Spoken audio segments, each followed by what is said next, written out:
Bible prophecy is active and unfolding daily. Zechariah 12, Isaiah 17, Psalm 83, Ezekiel 38. Here is what the LameStream Media is not telling you. Shalom, my friends. Welcome to this week's newscast from NPR. After his Oval Office meeting with President Trump, Israeli Prime Minister Netanyahu answered questions from reporters last week. The central issue Netanyahu raised, he said, was Iran, Iran, and Iran. You remember when I said, I don't know, quite some weeks ago, if not months, Iran is going to wind up being Satan's big dog in Satan's army.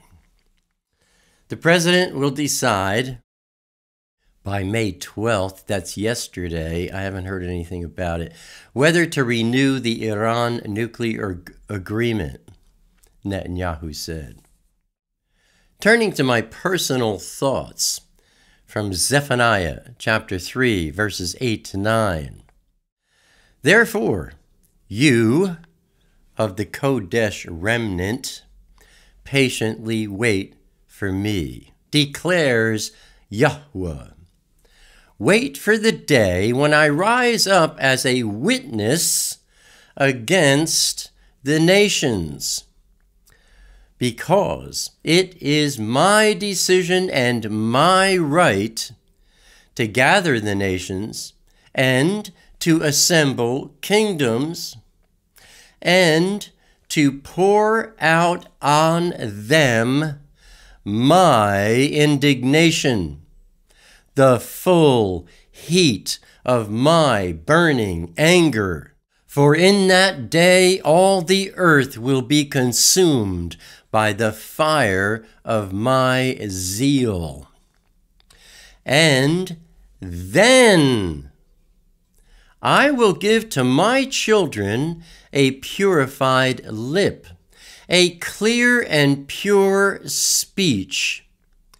That is to say, my friends, his one and only Kodesh language, reflecting the maturity of their purified hearts, so that all of them may call on the name of Yahweh to serve him shoulder to shoulder, united and speaking with one voice. Not many are teaching the true names or the Father's only true language, and many are rejecting those who do, while some are attacking the work of the Father through them. Barry Scarborough. This liar is calling my ministry of delivering the Father's word and language a cult.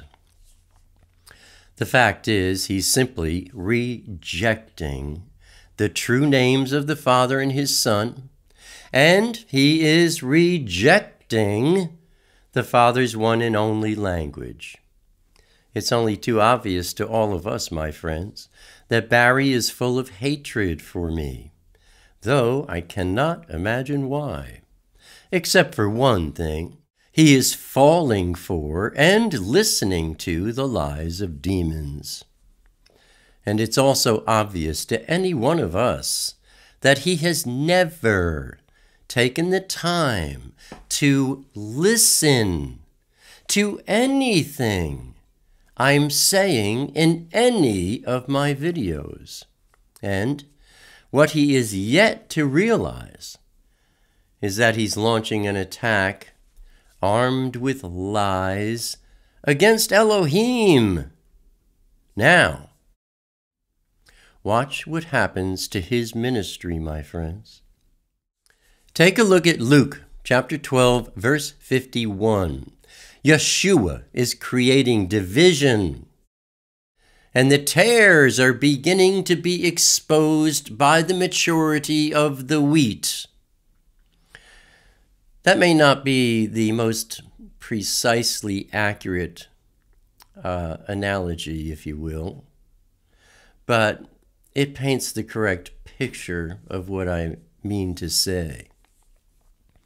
Now, of course, Satan's attacking as well. That's all he ever does.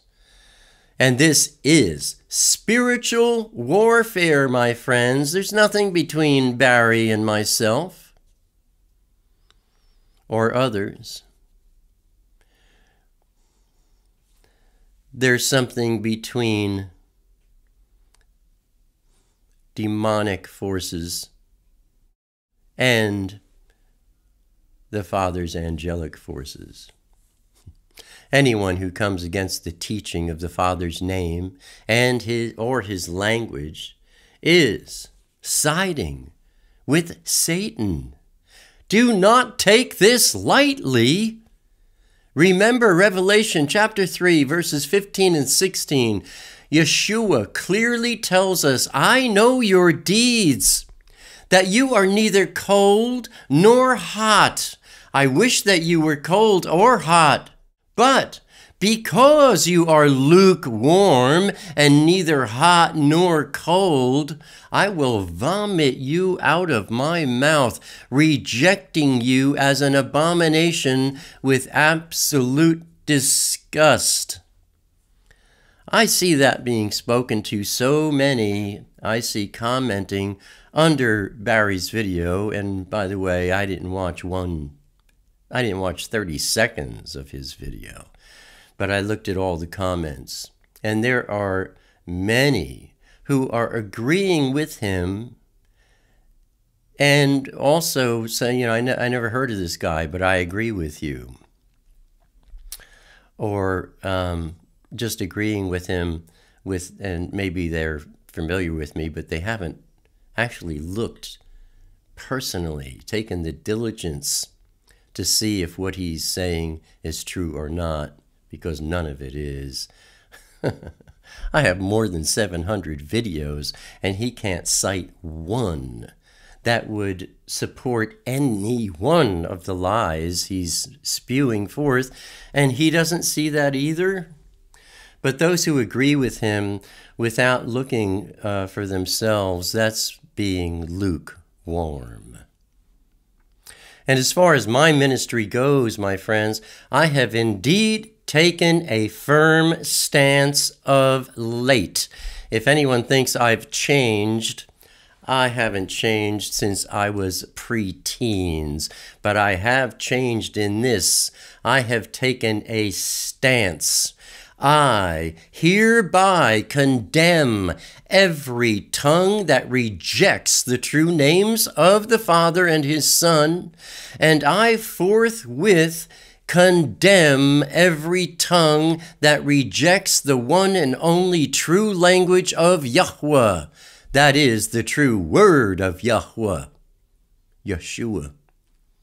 And I remind us all of Yeshayahu, Isaiah, chapter 54, verse 17, and I may anger many with this because I'm going to paraphrase it a little bit, but it is applicable and appropriate.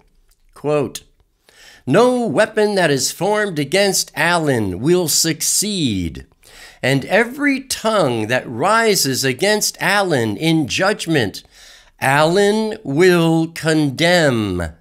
This is the heritage of the servants of Yahweh. This peace, righteousness, security, and triumph over all opposition. This is Allen's vindication from me, says Yahweh."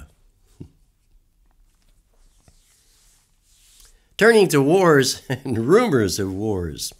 On Saturday, March 10th, from the Global News Network, more than 300 Turkish army men and Ankara-backed militants were killed in clashes with the Kurdish fighters in Afrin region, northwestern Aleppo, in the last 4 days. The Kurdish language Hawar News reported that at least 313 Turkish soldiers and Ankara-backed militants were killed within the framework of Operation Olive Branch against the Kurdish militias in Jandaris region in the last 4 days.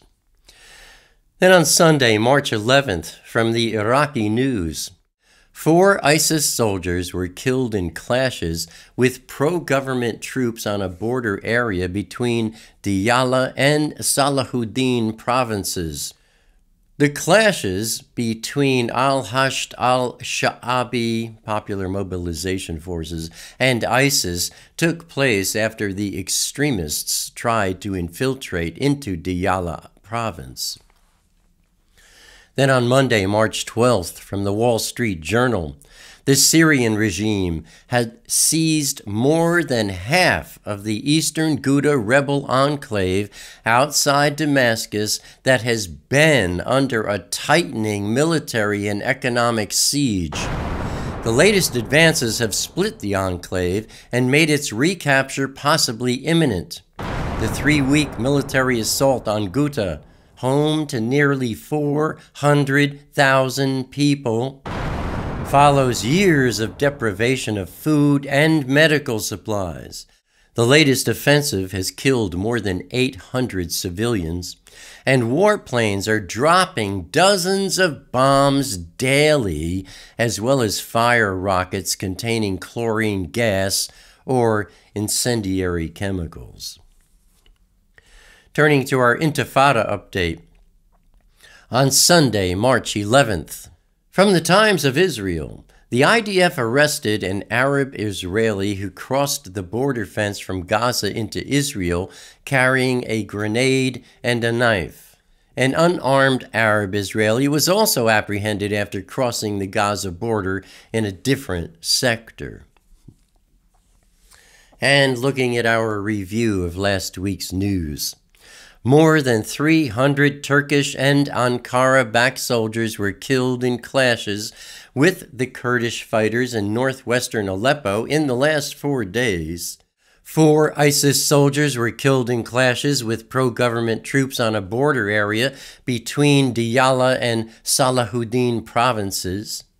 The Syrian regime has seized more than half the eastern Ghouta rebel enclave outside Damascus. And the IDF arrested an Arab Israeli who crossed the border fence from Gaza into Israel carrying a grenade and a knife. And that, my friends, is what the LameStream Media is not telling you. Abba willing, I'll see you here again next week. Until then, keep your wicks trimmed. Keep your lamps burning bright. Shalom, Chavarim.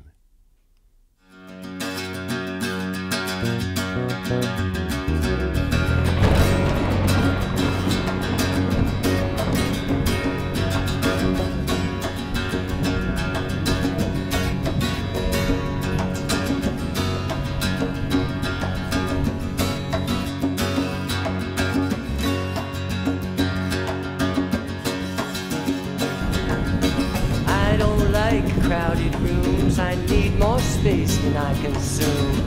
Enough is time alone with you, underneath a naked moon, sharing confidential moods and making chatter.